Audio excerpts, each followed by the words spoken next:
les membres fondateurs du mouvement Sauvons la RDC se sont réunis du 6 au 8 avril 2026 sous la présidence du président de la République honoraire, Joseph Kabila Kabange.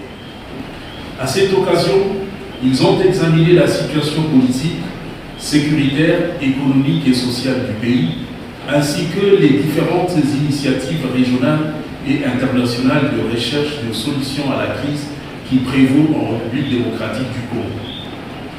Au terme de cet examen, ils ont fait le constat que le pouvoir en place a délibérément engagé le pays dans une dérive dictatoriale clairement assumée, caractérisée par une répression politique systématique et brutale, un musellement violent de toute voix discordante et le refus de tout dialogue crédible pouvant mettre fin à la crise. Bien plus, contrairement à ses engagements internationaux et aux aspirations de notre peuple à la paix, ce pouvoir a choisi la voie de la guerre, y compris contre les populations civiles qu'il est censé protéger en violation du droit de la guerre.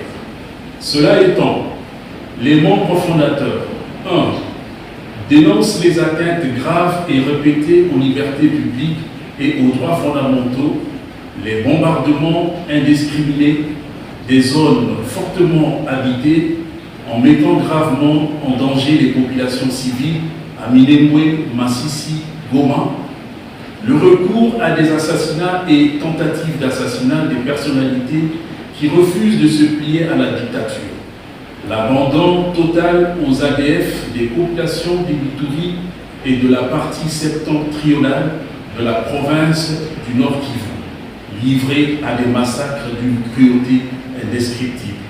Il en est de même de la population dans l'espace Grand Bandundu et dans la commune de Maluku qui subit les horreurs de Mobutu. Ces actes odieux contreviennent aux dispositions pertinentes de la Constitution et constituent des graves violations des règles et principes fondamentaux du droit international humanitaire ainsi que du droit de la guerre. 2. Expriment leur compassion et leur solidarité à l'endroit des hommes, des femmes, des jeunes et de vieux, victimes de cette barbarie d'État ainsi qu'à leurs familles. 3.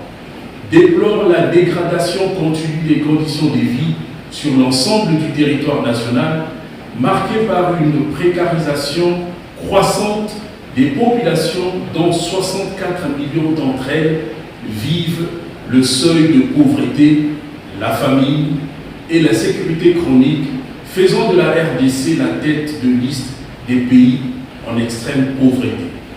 4.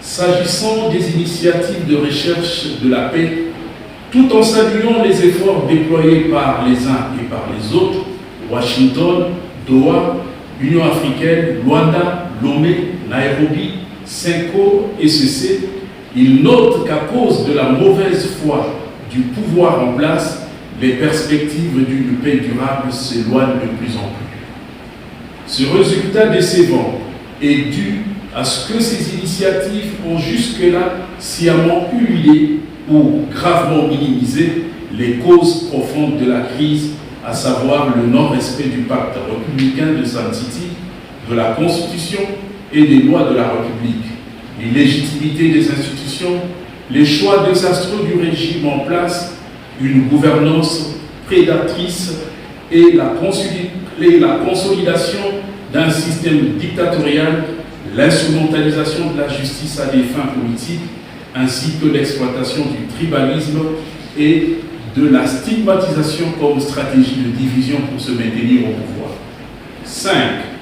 Note avec préoccupation l'opacité qui, comme dans le cas du deal minier, entoure les autres accords qui ont été conclus entre le régime de Kinshasa et le gouvernement des États-Unis d'Amérique. Singulièrement, l'accord sanitaire qui viole l'éthique médicale et le droit à la protection des données personnelles et l'accord pour l'accueil des migrants refoulés de ce dernier pays. À ce régime de Kinshasa qui est prêt à tout vendre, à brader les intérêts nationaux pour se ménager les faveurs de tous ceux qui peuvent garantir ou sécuriser sa survie.